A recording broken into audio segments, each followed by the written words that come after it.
One of the first manufacturers to make HO scale models truly accessible in the 1930s and 40s with their easy-to-build kits was Mantua.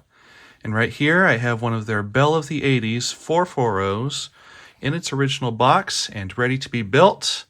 So in this video, I'm going to go through the build process and then end with a review of the model.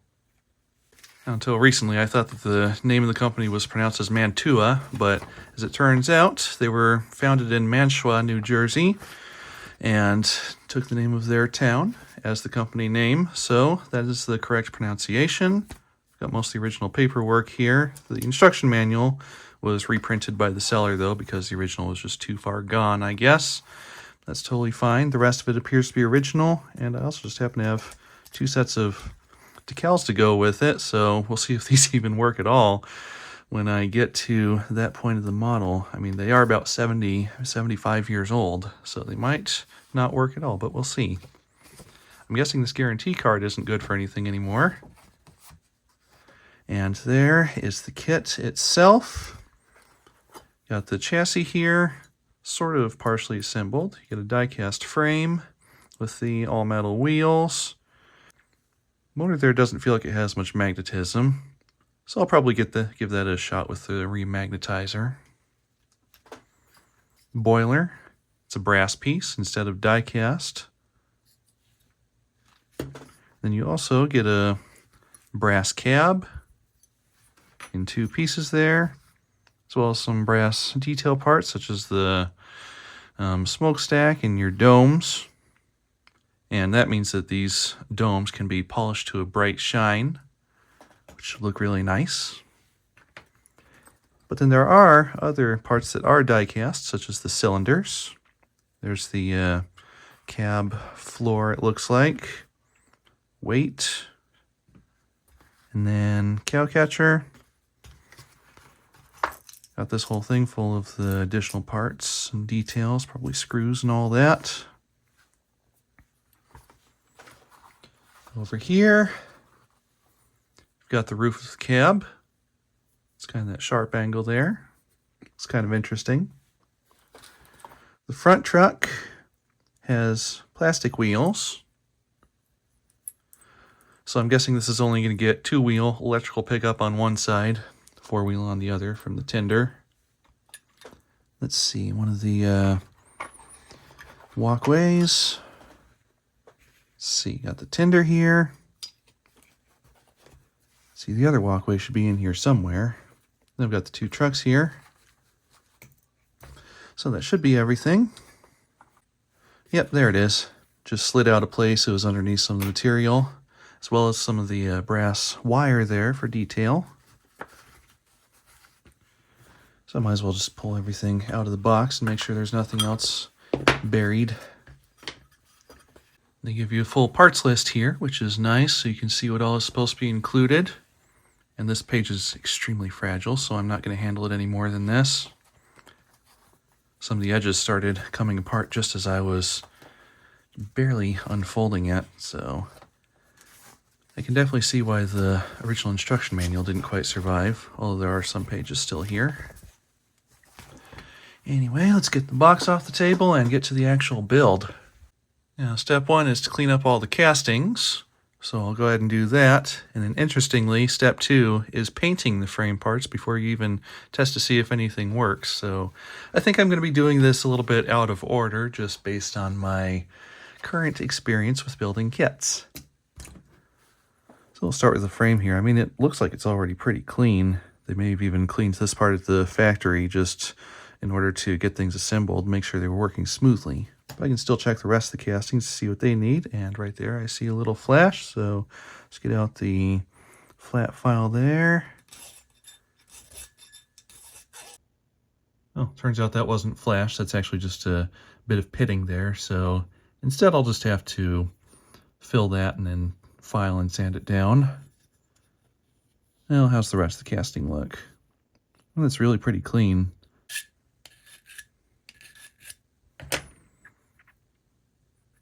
Yeah, I'll do a little more on that later, just to make sure it's perfectly smooth, but this is all looking really good, I'd say.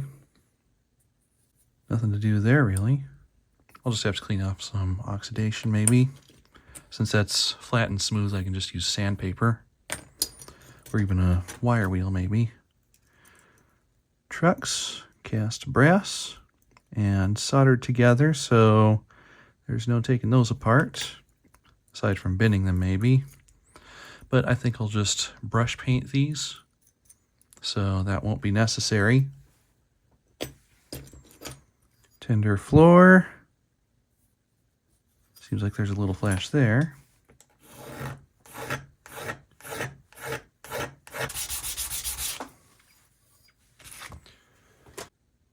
Let's see, this is probably the roughest looking part, just with those edges, but that's still really not much at all. That should be good enough. That there. No filing needed. Cylinders. Maybe just a little around the sides there.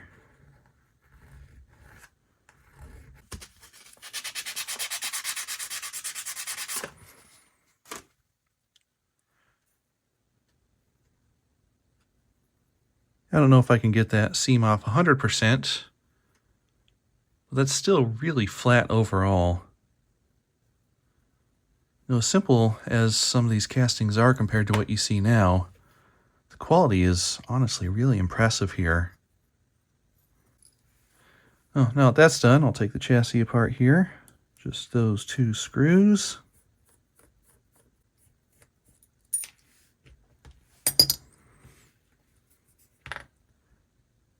This has their traditional brass bearings inside. They'll need just a little cleaning and oiling, I think. Seems like they were possibly oiled at the factory, but that oil has long since dried out and stiffened things up. Let's roll in a little better now. Just add some oil. Roll that in. That freed things right up. Yeah, I can definitely see signs of old oil in here, so yeah, it's definitely something that needs to be cleaned out before the model is run. I'll just use the sandpaper again for this one. There, that takes care of it.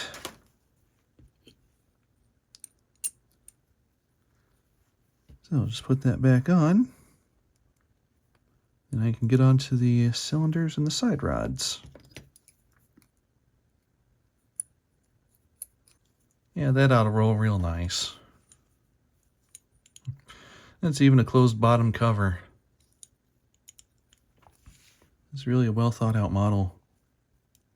2 screws to hold the motor on. I'll do that after I've checked the side rods, which are in here, along with a lot of other stuff. Main rods with crossheads. These are pre-assembled. That's nice. Already have the rivet in place. A little bit stiff. We'll add a drop of oil. Yeah, that's better. Of course, side rods on a 440 are going to be easy to put together. Just a couple rods. 4 screws.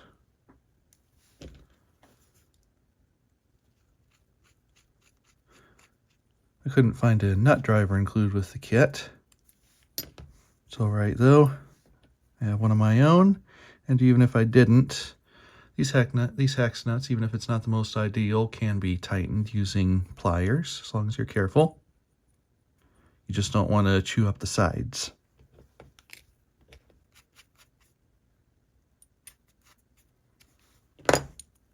Okay.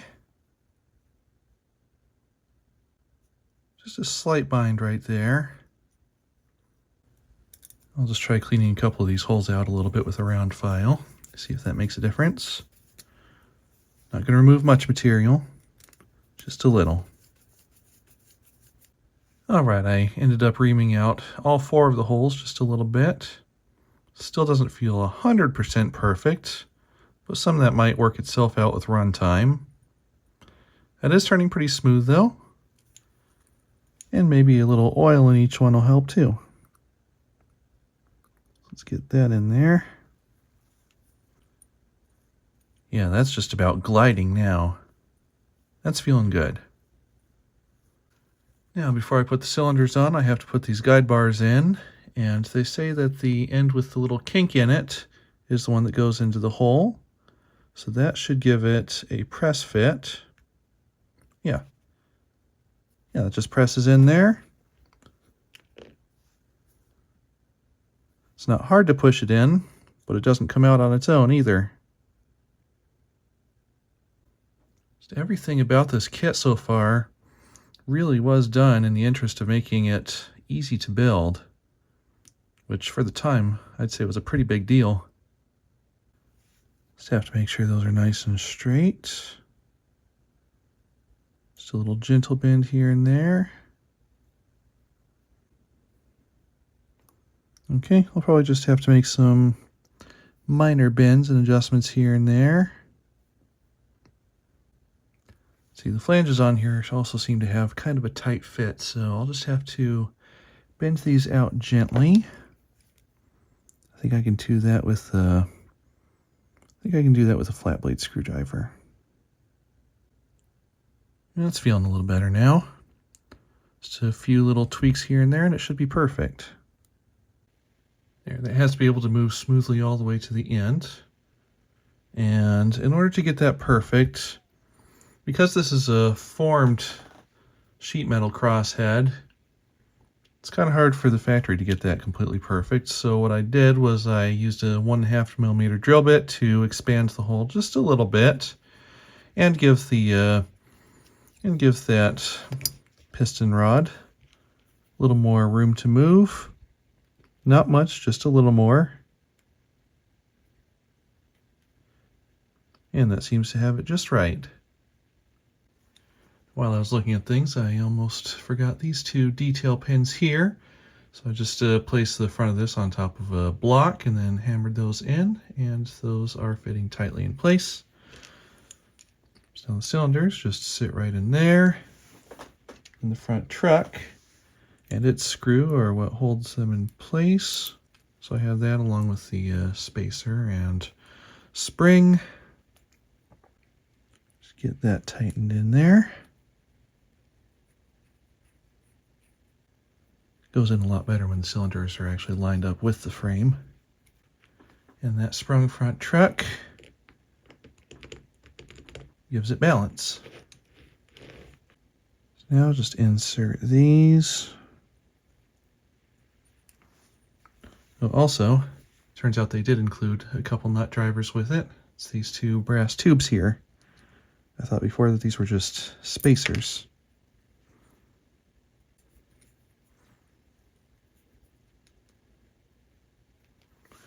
Make sure each one moves smoothly. And that is doing just fine. There, all that's working pretty smoothly now. So I can get on to putting the motor in. The piece of insulation tape fell off there. Now, before I try running that, I should add some oil to the bearings.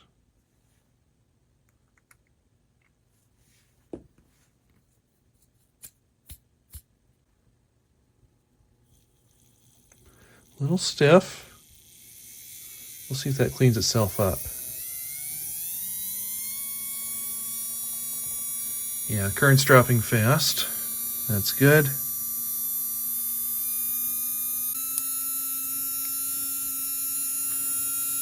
There's some magnetism there.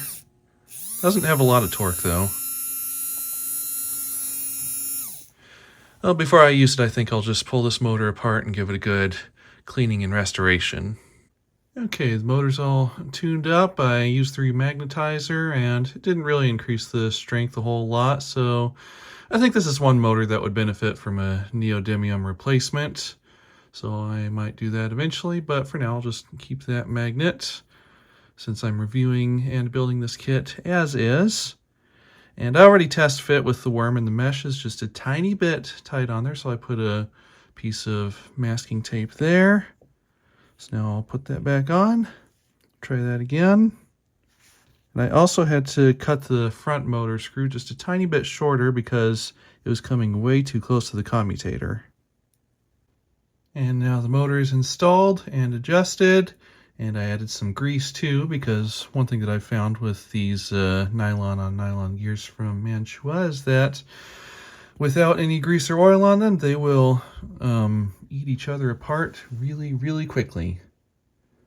But as long as you've got grease on them, they'll last pretty much forever. And this is working nice and smooth.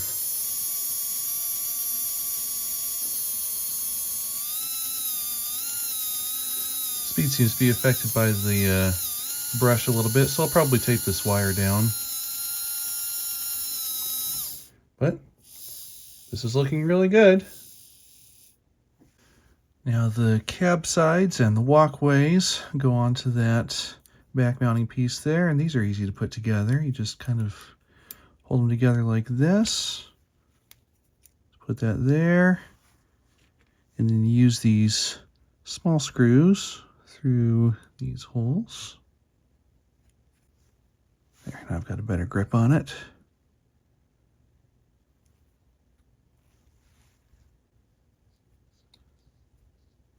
There, with that first screw started, now I can get the other one in.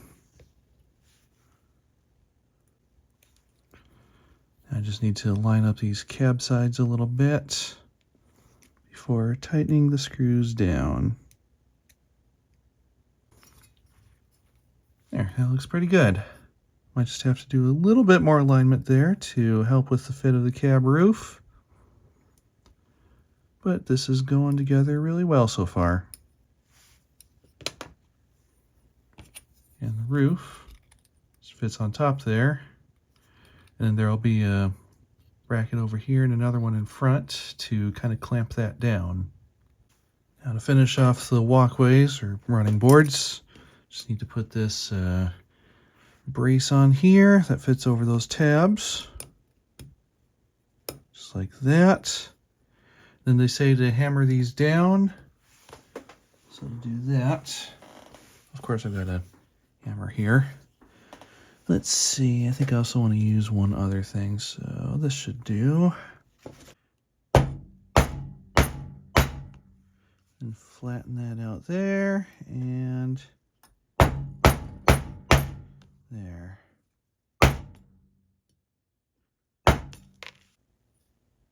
That seems good and tight.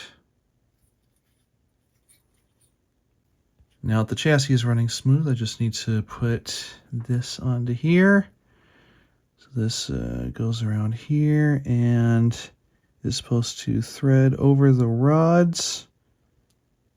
And then I can screw that down and trim off the excess from those rods. It's going in pretty easy. Yeah, make sure that's straight, and then yeah, I'll just trim off these pins here. Now the next thing they want me to do is assemble the details onto the boiler, but I'm going to save that for until after I've painted it. So that just slides back into there. That screw hole lines with the cab roof, and then this one with that front weight in the boiler. So it looks like I just use one of these small screws here. Maybe not that one. It's not long enough. Now let's see what else we've got here. Okay, I found this longer brass screw with fine machine threading on it. I didn't see it used anywhere else in the manual for the engine or tender, so I just kind of carefully tapped it through that hole with a little bit of oil. That seems to be working. And then the other screw for the cab, and that one will be one of these little tapping screws. Just make sure everything's lining up over here. That looks correct. Tighten that down. I might have to work with these cab sides a little bit more to make them meet perfectly. Now to try fitting that onto the chassis.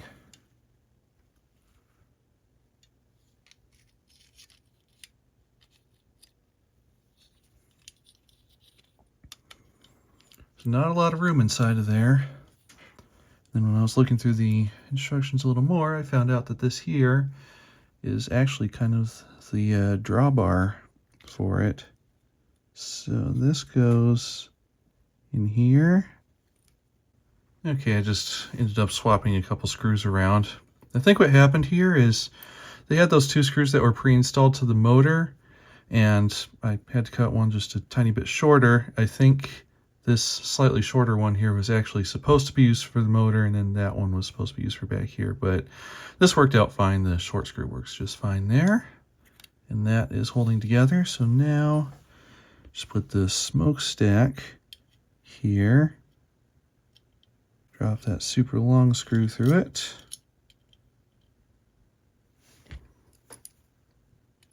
and then that should screw down into the top of the cylinders and hold the body in place. Oh, there's the main assembly of the engine. There was a little defect in the casting of that part there. There's a big air bubble inside of it, so it broke apart pretty quickly. That's alright though, I can fix that a bit later. For now, seems like things are working.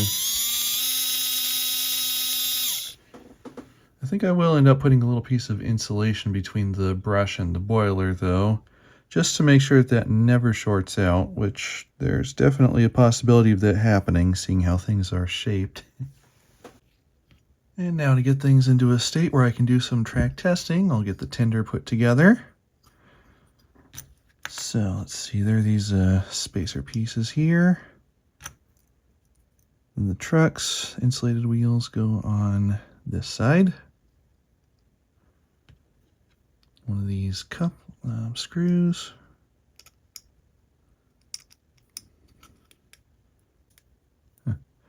Maybe there was a little bit of a mismatch there. Interesting. Okay, so I'll just drill out these holes a little bit larger so that I can fit these screws through them. The fact that these are sheet metal is making it go pretty quickly. So I just drill the hole in there, which is almost large enough for the screw, and then you ream that out a little more just with the round file there. Once the screw just slips in, smooth out the top and bottom with the file there, and that should get it working. And it's going a lot better now. Trucks can swivel freely. They can slide up and down like that, but as long as it doesn't wobble when it's on the track, that's perfectly fine.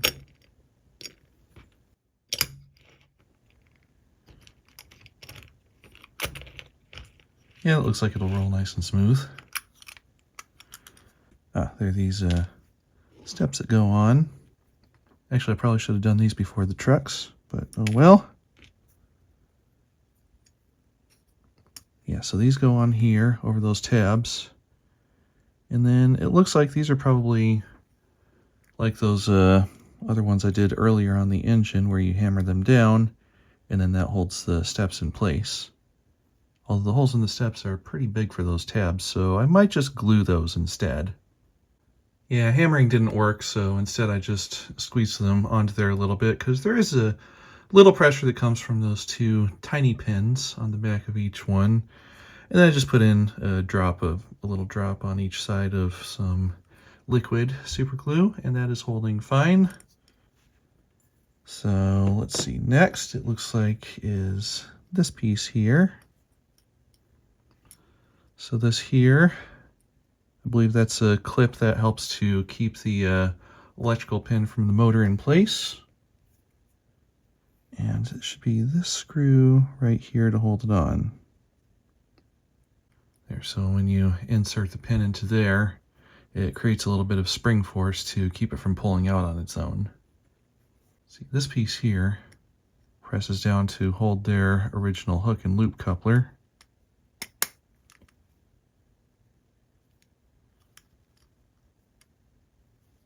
Yeah, interesting.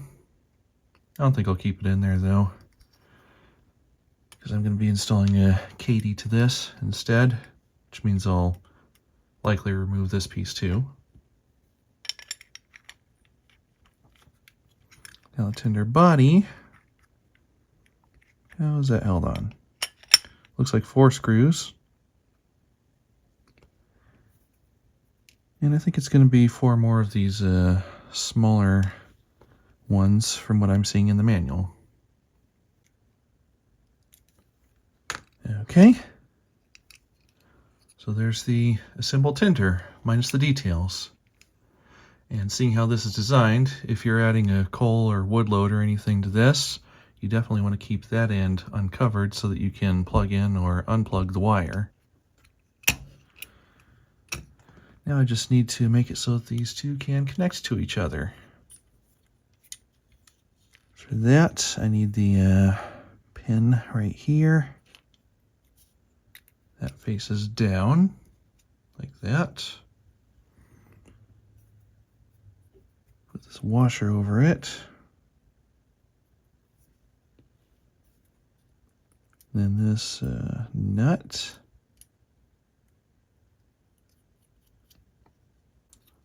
Spinning kind of free in there at the moment. I wonder if I can get that tightened down any further.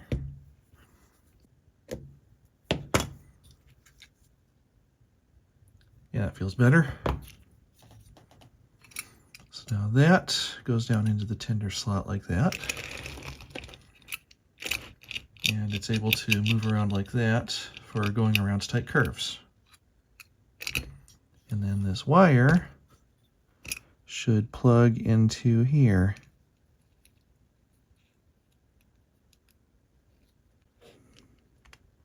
There we go. Yeah. So that brass plate there has that little bit of springiness to it to help hold that in place. Okay, I'll just add maybe a little piece of insulation between that brush and the body, and then we'll see how this runs on the track. All right, so there it is on the track, and I actually made a couple more little adjustments before bringing it here. The wire to the motor brush, since it was connected directly to the brush, any movement of the wire was actually pulling it away sometimes and taking off speed and torque. So I moved that over to the pin that holds the brush spring, which is the same place that they would be putting it on many later kits.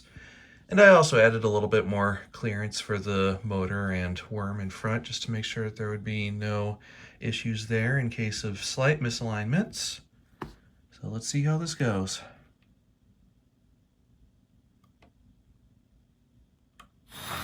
There it goes. Locked up a little bit there. Something is stalling it.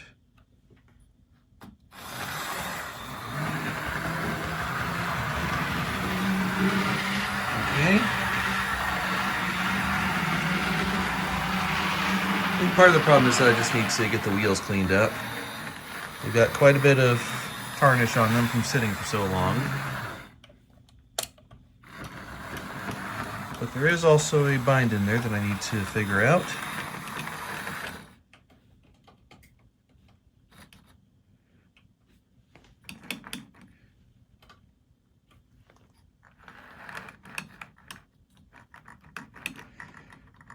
Yeah, it's almost working there, but not quite. All right, after getting the wheels clean and adjusting the gear mesh, it's working quite a bit better.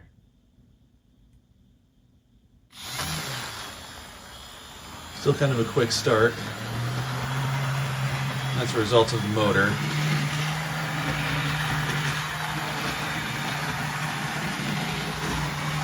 But that is doing pretty well. There is still a little bind in there, so I'll get that figured out. But once I do, that should be running perfectly smooth in both directions.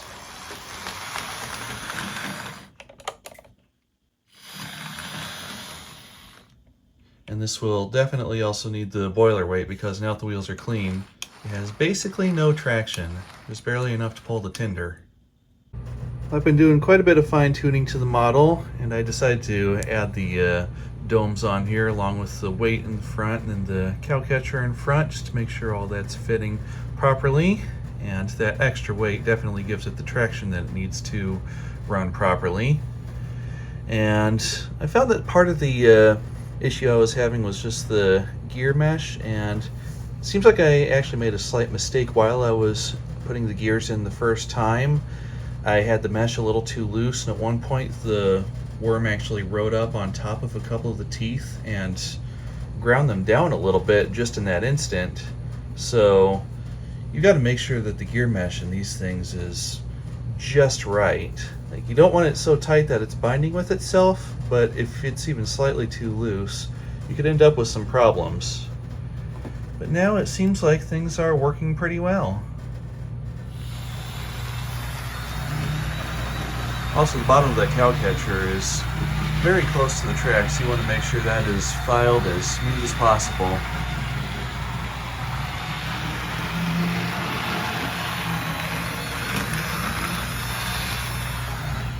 It's working well going forward. And it's working well in reverse too.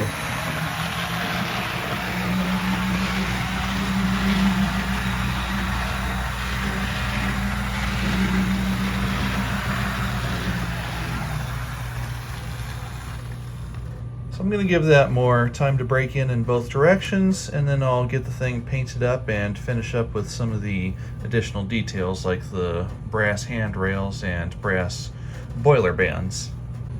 Also, in case you didn't notice before, I've been polishing up some of these brass parts. Okay, the paint is on, and now we'll see if any of these 70-year-old decals will work on here. And just to try and be on the safe side, give myself the best chance possible, I'm using cool water just so that it doesn't soften the decal itself too much. Well, I hope that's the right thing to do anyway, but let's see what happens. Okay, so there was a tiny bit of damage along the way, but I did successfully get the decal on, and I think I can do a little bit of touch up around those little cracked spots to kind of fix that up, and this might actually end up working out. Alright, since those decals are turning out well, and they leave a little space in the middle of each one for your own lettering, I added just my little fictional Central Illinois Railroad to that, CIRR, and since it's the Belle of the 80s, I'm numbering it 1880. Well, the clear coat's on. I think that turned out looking nice. It even helped to bring out some of the color of those decals, I think. So those really look pretty good, I'd say. It did take about 3 or 4 coats of the clear coat in order to get a nice consistent finish, just because the decals had aged so much, the surface had gotten pretty rough on them. But yeah, with those few coats, that turned out nice and smooth, and I'd say that looks about as good as new. Now I'm working on getting the rest of the details in place. I'm polishing all of the bare brass parts like the domes and the boiler bands here, the headlight support, and then just giving them brushing on a quick coating of this Alclad gloss clear coat, which leaves a very nice finish. I mean, these have been coated just with the brush, and you can barely even see that there's any clear coat on them, but that'll keep them nice and protected and maintain their shine. And I really like that they provided real brass metal bands for the boiler, so you can really get it looking nice with those. And now I've got all the detail parts in place and basically all the painting done, aside from just a tiny bit of touch up and clear coat spot treatment here and there. But I think that turned out looking really nice. And yeah, again, those boiler bands, it really is nice having real brass ones to wrap around there. That really improves the look of it a lot. And things are shining real nicely. I've got the sanding lines there, and the support braces for the boiler, as well as just the other little details here and there.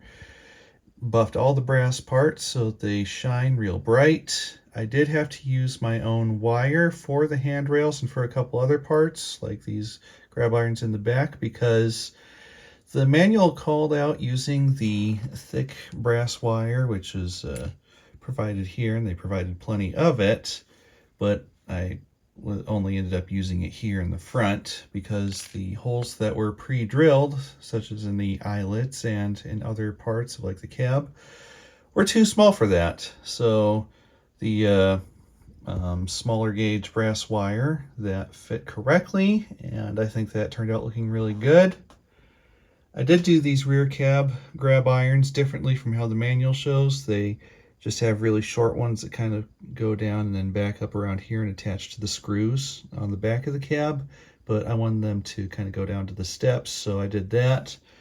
That means it won't be able to go down to the 14-inch radius that they mention in the manual, but and on the box material, but I don't have any curves that small anyway, so for me that's not a problem. And then they're pre-bent grab irons here for the tender. These are the thicker gauge brass wire, but since they pre-drilled and bent everything correctly, it all fit straight together, so all I did was give those a little buffing, a touch of glue, and insert them right in there. So just a tiny bit more here to do, just a couple finishing touches, and this kit will be completely done.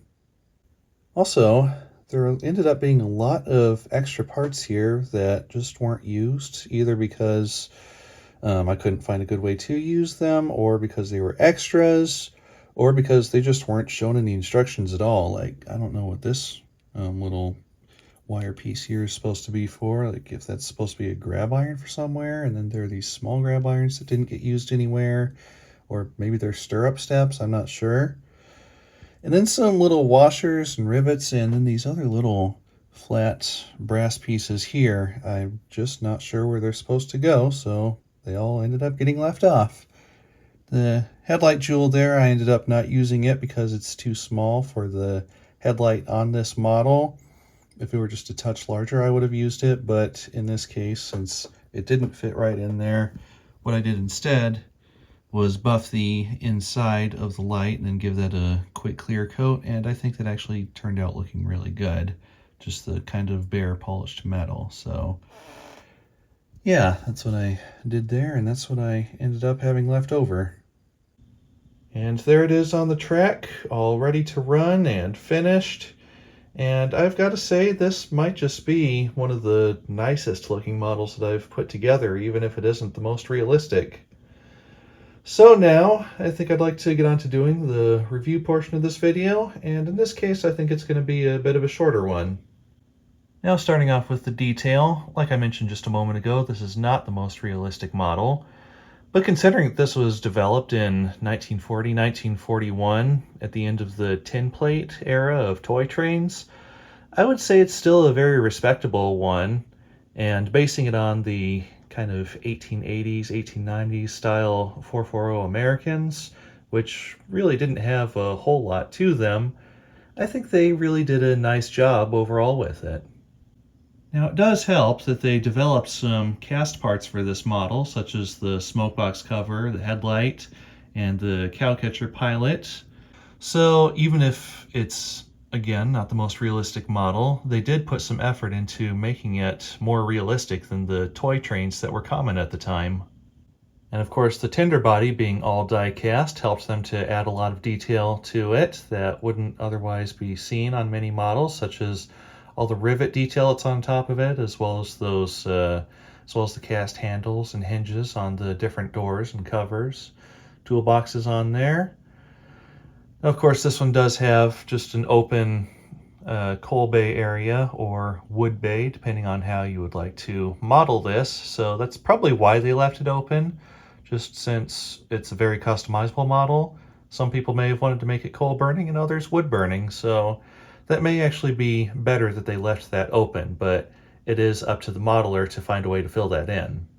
Now, of course, you do still have some very simple components made from stampings and rollings, such as the boiler there, which is a rolled piece of sheet brass with just some very simple rivet detail kind of stamped into the front of it, which you can see there under the black paint.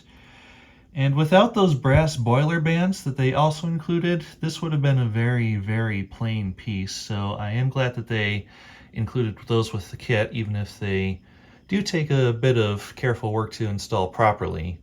It definitely helps to add something to the model. Then, of course, the cab is another sheet metal stamping, or rather two pieces. I think it would have been better if they made this from a single piece, because with that two-piece design that creates that big gap in the front where even after I did some filing and refitting, it's still pretty plainly visible. So that's not really the best looking part from the front, but from the sides you don't really notice it too much, and you can even add window glass pretty easily to that since it is very thin. So in some ways it's good, in some ways it could definitely be better. Then of course you have the walkways there, which of course are die castings, and they have the tread detail in the top of them, which definitely makes them look a lot nicer than the usual flat walkways that were included with most steam engines, including those from Mantua. The brass turnings also look very nice. You can polish them up and get a high shine from them, or you can paint them and they'll look a lot cleaner than many of the die cast or molded plastic parts otherwise would. So yeah, I definitely like those parts. That was a good inclusion for the kit. Now if there is one area that's definitely lacking in detail, it is the chassis, which is just about as simple as can possibly be. It does at least have those nice big wheels to fill it in, but beyond that, all you've got is the motor, and there are no firebox details or any sort of coverings or anything. So I mean, if you are building one of these, you may be able to add something like that just by cutting out some brass or a styrene sheet, and then maybe add some rivet details, either using rivet decals or some other method. But yeah, as it is, that's definitely a simple low detail area. The sides of the tender, they're just smooth. They don't have any rivet detail or anything else. But they did at least include those grab irons, which helps to fill it out. And then the decoration of those decals also helps to cover up the fact that they are just completely smooth and flat. And for the coupler, since this was developed long before there were HO scale coupler standards, the chassis sits kind of high in that area. So you have to use a coupler with the low set head on it, or you have to add shims if you want to use a scale size coupler. And now moving on to the running portion of the review.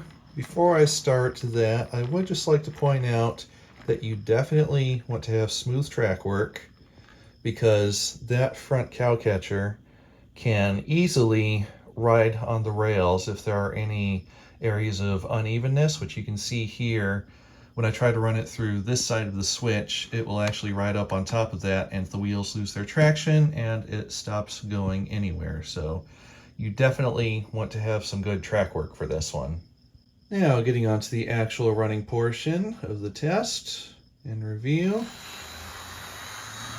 Sometimes it takes off pretty smoothly, other times it needs a bit of help. That time was a smooth start. And it is overall a pretty smooth runner once it's been tuned and adjusted and had some time to run in. This one continues to get better as I run it more, which is definitely good. Gearing is quiet. Really about all you hear is the sound of the motor and then the wheels on the track. The motor, it's not exactly a quiet one, but it's at least pretty smooth. Now this is of course one of Mantua's own motors. With the earlier kits that were made in the late 40s through the early 50s, they included a Pitman motor, and I would expect those to be a little bit quieter and more powerful than this one. But this one's at least strong enough to move the model around and haul a few cars behind. But even running free, it draws about half an amp on average, even after all the magnet recharging and other tuning that I did to it. So these early motors that they were making were definitely not the best. They improved them quite a bit in the 60s when they started using them for some of their larger models like the 282 and the 462. But in smaller models like these, they're powerful enough.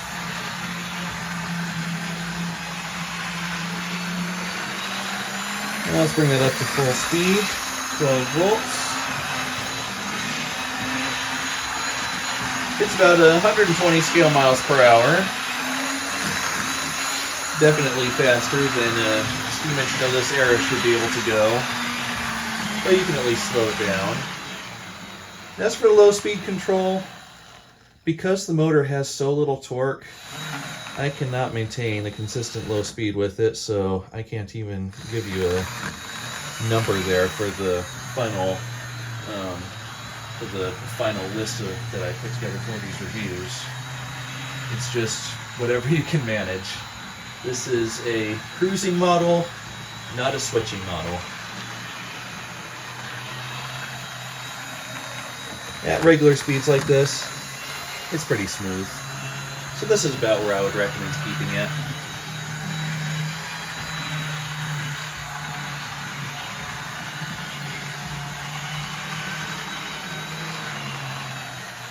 Now, of course, electrical pickup is not good.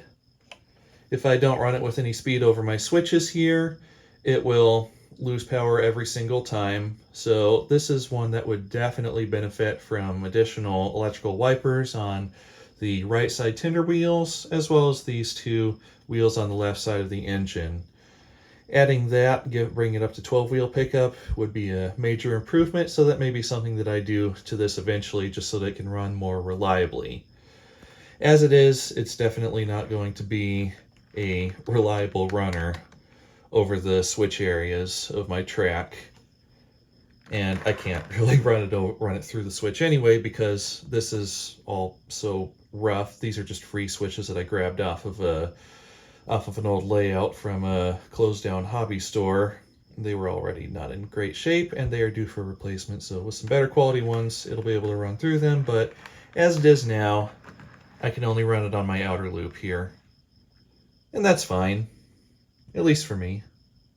And now I have this coupled to 3 passenger cars. And with the amount of traction this model has, I really wouldn't have much more than this behind it. Maybe about 5 or 6 if they're really free-rolling. These are free-rolling cars. They're good quality, so it has no problem pulling them around. But this isn't a model that you can really load down too much.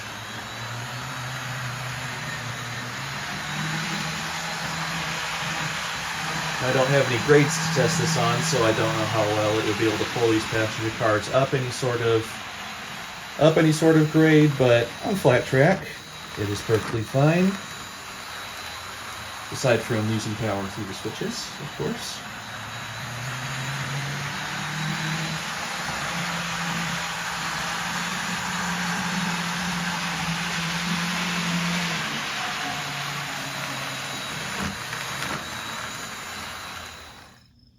And now this time behind it, I've got a set of old-time freight cars from Mantua, as well as an old bobber caboose, also from them. Of course, all these cars are more modern production than the 440 I have here, but at least they're mostly era appropriate, so they're going to look good being pulled by one of these.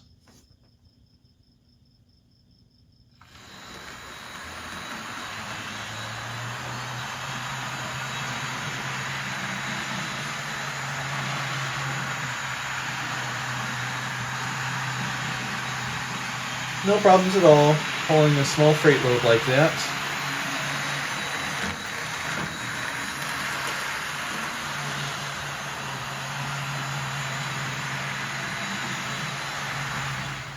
So to finish up this review, I would say that Mantua's Belle of the 80s 440 is a very good early effort from them in a time when most HO scale models would have had to have been scratch built or modified or kit bashed in some way because there was so little selection. This is definitely what would have been considered to be a very easy to build model. It's not as easy to build as the kits they made later, and in many areas it's definitely not as well designed or manufactured, but it does have a lot of good ideas behind it. It did go together well overall. And you definitely can't fault the quality, considering the all-metal construction, as well as the fact that the decals were still usable after 70 years. There's a lot of good quality that's built into this model, and if you can find one of these and finish it properly, you're going to have a fine runner that'll last for a long time. And the simplicity and detail also means that there's a lot of room to do really whatever you want with it. Now, if you're looking for one of these, the prices aren't exactly the lowest, but they're not the worst either. I typically see these going for maybe the $150 range, so about twice as much as the usual Mantua kits that appear unbuilt. But that's still a fair price, I would say, for something like this, especially an older model that is becoming increasingly rare. And if you're looking to build one, I would recommend having some skill with building kits as well as some patience. You're going to need that. But as long as you take your time and put in a good effort, you're going to come out with a nice running model that will last for a long time and be a very nice looking piece on your railroad.